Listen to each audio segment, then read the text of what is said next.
2. Creating a business plan and choosing your goals. A business plan is essential for any business, freelance ventures included. You do not have to have a complex 50-page document, full of tables, charts, and calculations, unless you want one and will find that helpful for yourself. Instead, you can come up with a short collection of goals that you can refer back to. When you search for a business plan, templates appear that are full of sections with complicated things that need to be determined. Not all of these are applicable to freelancers. Instead, think about the main goals that you have for your business and your life, and center your plan around these. Your business plan and goals should be adjusted as your business changes and grows. Set aside time periodically to review and update your goals. Things to consider before starting. Before creating a business plan, you need to think about what your goals are for your business. Take the time to be introspective and really consider why you want to start a freelance business. Doing so will help you maximize your abilities and prospects. Do you just want to freelance on the side?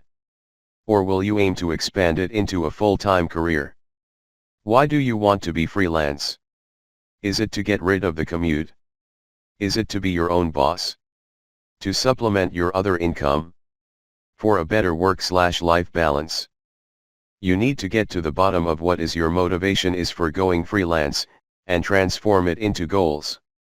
Basically, what do you want to get out of being a freelancer? Write down anything and everything that comes to mind and find ways to integrate it into your planning. Cost of living. First, you need to figure out how much money you will need to make to survive. This is, naturally, often based on your income from any other work you have done. Some people find themselves taking a pay cut when transitioning into becoming a freelancer. You need to make sure that you can withstand this and plan for it in advance. Once you have figured out what your ideal level of income is, you can start to determine prices for your products and services. Your cost of living and desired income level will impact the hours you will be working and how many projects you will be taking on. It is also important to remember that adapting from receiving a regular paycheck to being a freelancer and getting paid intermittently, and, worst of all, having to regularly chase up clients who refuse to pay, can be difficult. Outlining what your desired wage will be in your business plan is something that you can return to every so often to check that you are on progress. Or, if you are not meeting it, you can try to understand why and readjust your goals. Research. You need to research your industry and your competition. You cannot just start up and expect success. There are a lot of other freelancers out there, and you need to set yourself apart from them. The best way to do this is to understand them. You should research your competition, see what they are doing, where they exist online and what mistakes they are making.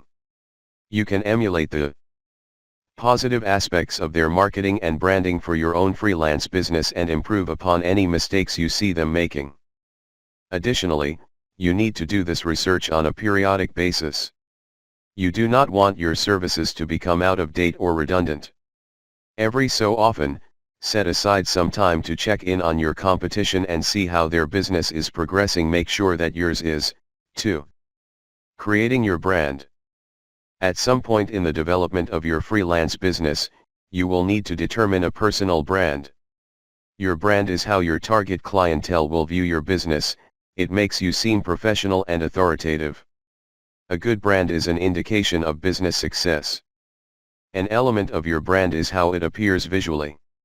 This will include things like your business name. It can just be your name, your logo, aesthetic design elements, and how your website or portfolio is stylized.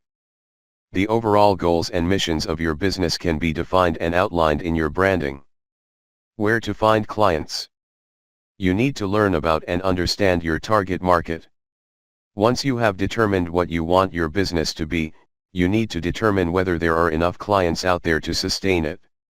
While there usually is a market for pretty much everything, it is still a good idea to make sure that there are enough clients who will be interested in your services. You should work out demographically who your target market is, and then try to understand their behavior. At the very least, you need to figure out where they would look for you. What is their internet use like? Where would they look for a freelancer? This is key. Without customers, your business will not succeed. You should endeavor to understand your audience precisely. This way you can target your services to them in a way that they will specifically enjoy and utilize. Once you have a business plan, what should you do with it?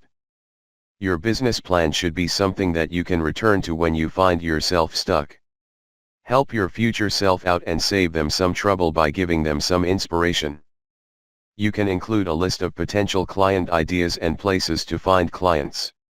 If you are in a dry spell of work, refer back to these and reach out to pitch them. Make a list of your dream projects. If you have some spare time, you could work on them to inspire yourself and build your portfolio. Alternately, reach out to some potential clients and pitch your ideas. You can also come up with a list of marketing strategies to implement when work is slow. Finding new places or methods to target your clients is a fantastic thing to do. It will expand your business and increase your client pool. Including an assortment of things to do when you do not know what to do is a must-have in any business plan. It can be easy to come up with a list of things that you need to do when your motivation level is high before you begin. Then, once you have started work and you may be feeling a little lost, you can refer back to this list and reignite the spark that you have for your freelance business. You should further define your business plan to simple mission statements or goals. Some people find it beneficial to keep these at hand, somewhere you can easily refer to them. They could be aspirations or statements for how you want to conduct yourself. Remind yourself of these regularly to ensure that your business is heading in the way that you dreamt of. It is also essential that you remember that your plan can be updated whenever you like. Businesses are not stagnant objects, they should progress and grow. You can update your plan whenever you feel the need to. A sign of failure for a freelance business is that it does not grow or change with the times.